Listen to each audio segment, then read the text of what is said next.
មេរៀនទី9កម្លាំងចម្រុញគន្លឹះដ៏សំខាន់ចំពោះយុទ្ធសាស្ត្រចំពោះកម្លាំងចម្រុញអាចជួយឲ្យអ្នកគិតប្រកបដោយភាពច្បាស់លាស់ចំពោះបច្ចុប្បន្នភាពនិងអនាគតធុរកិច្ចរបស់អ្នក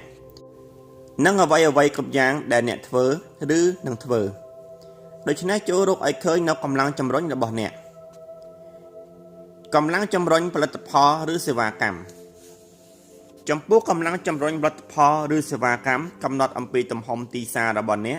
និងតម្លៃនៃផលិតផលរបស់អ្នកសមនដ្ឋានអ្នកគឺជា Domino Pizza ឬ McDonald បន្តមកអ្នកនឹងមានកម្លាំងចម្រុញផលិតផលការផ្ដោតទៅលើយុទ្ធសាស្ត្ររបស់អ្នកនិងអ្វីគ្រប់យ៉ាងនៅក្នុងអង្គភាពរបស់អ្នកនឹងអាចឲ្យអ្នកលក់ផលិតផលរបស់អ្នកបានកាន់តែច្រើន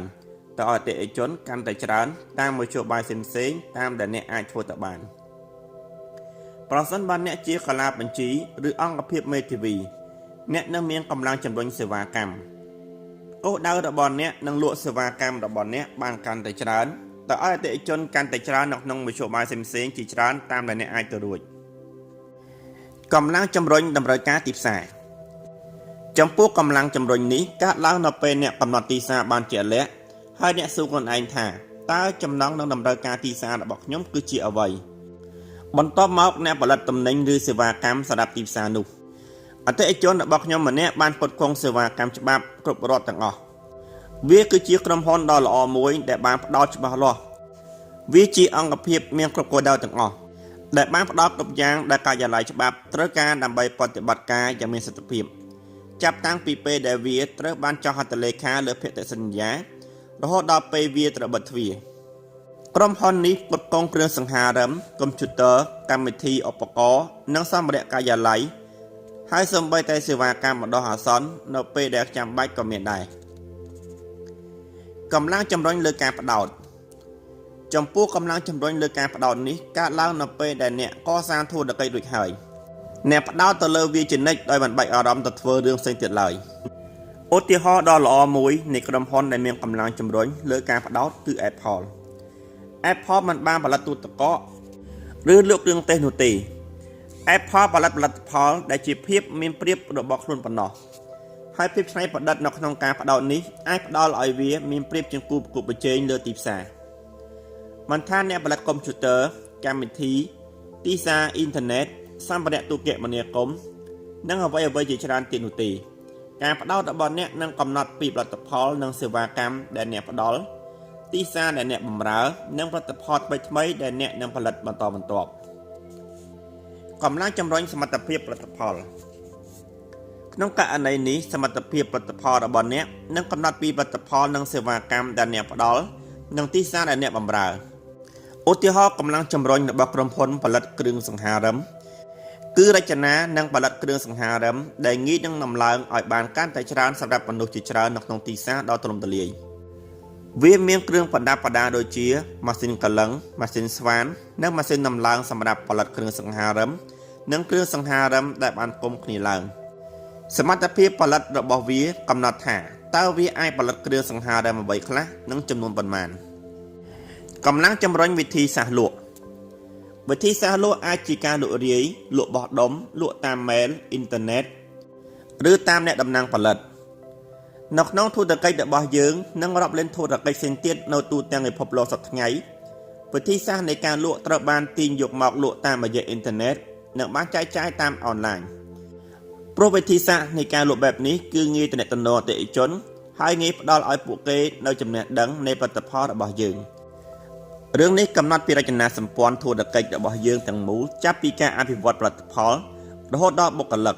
សម្ភារៈការិយាល័យទីផ្សារការលក់តម្លៃការទំនាក់ទំនងអតិថិជននិងអ្វីគ្រប់យ៉ាងផ្សេងទៀតការមានវិធីសាស្ត្រលក់កាន់តែច្រើនកាន់តែជោគជ័យហើយការមានកម្លាំងជំរុញកាន់តែខ្ពស់កាន់តែបន្តជោគជ័យយូរអង្វែងកម្លាំងជំរុញវិធីសាស្ត្រចែកចាយជួនកាលវិធីសាស្ត្រនៃការចែកចាយរបស់អ្នកកំណត់ពីផលិតផលឬសេវាកម្មដែលអ្នកផ្ដល់ជូននិងវិធីដែលអ្នកផ្ដល់ជូនពួកគេឧទាហរណ៍ Avon បានចែកចាយផលិតផលដោយការបង្ហាញគ្រឿងកែសម្ផស្សរបស់ខ្លួនទៅកាន់សភាពនារីទាំងលក្ខណៈឯកជននិងជាក្រុម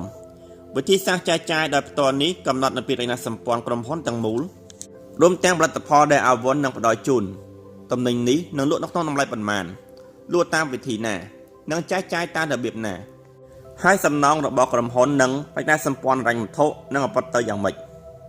កម្លាំងជំរុញផលកម្រៃនិងផលចំណេញក្រុមហ៊ុនភាគច្រើនជាពិសេសក្រុមហ៊ុនដែលមានស្រឡាយនៃតំណែងឬសេវាកម្មច្រើនប្រភេទបានប្រើប្រាស់ផលកម្រៃនិងប្រាក់ចំណេញជាកម្លាំងជំរុញរបស់ពួកគេនឹងទិញឬចាប់ផ្ដើមក្រុមហ៊ុនឬចូលទៅក្នុងទីផ្សារដែលពួកគេអាចរកប្រាក់ចំណេញបានច្រើន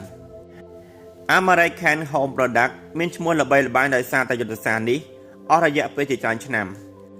វាបានលក់តំណែងនិងសេវាកម្មផ្សេងៗជាច្រើនទៅឲ្យបុគ្គលក្រុមហ៊ុនធុរកិច្ចនិងគ្រួសារនៅពាសពេញប្រទេសក្រុមហ៊ុនមានកម្លាំងជំរុញដ៏សាមញ្ញមួយគឺគ្រប់មុខតំណែងទាំងអស់ត្រូវទទួលបានផលកម្រៃ 20% ពីការលក់មុននឹងកាត់ពន្ធបើតំណែងមិនផ្ដល់ផលកម្រៃប្រភេទនេះទេបន្ទាប់មកក្រុមហ៊ុនដែលបានជំរុញដោយផលកម្រៃនិងប្រាក់ចំណេញនឹងមិនយកវាមកលក់ឡើយកំណត់ពីកម្លាំងជំរុញរបស់អ្នកតើអ្វីគឺជាកម្លាំងជំរុញរបស់អ្នកតើអ្វីគឺជាកម្លាំងជំរុញដ៏សំខាន់បំផុតរបស់អ្នកនិងអ្វីគឺជាកម្លាំងជំរុញបន្ទាប់របស់អ្នកចំពោះការជ្រើសរើសកម្លាំងជំរុញរបស់អ្នកគឺជាប្រការដ៏សំខាន់ចំពោះអនាគតធុរកិច្ចរបស់អ្នកប្រសិនបើអ្នកចង់ប្រមូលនិងផ្ដោតអារម្មណ៍ទៅលើការបង្កើនការលក់និងប្រាក់ចំណេញបានជាអតិបរមានៅក្នុងឧស្សាហកម្មអ្នកត្រូវរកឲ្យឃើញនៅកម្លាំងជំរុញរបស់អ្នកហើយក៏បីធ្វើឲ្យកម្លាំងជំរុញដែលអ្នកជ្រើសរើសប្រែក្លាយគឺជាគោលការណ៍រៀបចំដ៏សំខាន់នៃធុរកិច្ចគណៈពេលនេះអត្ថបទភាគទី10ត្រូវបានឈានមកដល់ទីបញ្ចប់និងសូមបន្តតាមដានស្ដាប់នៅភាគបន្តសូមអរគុណ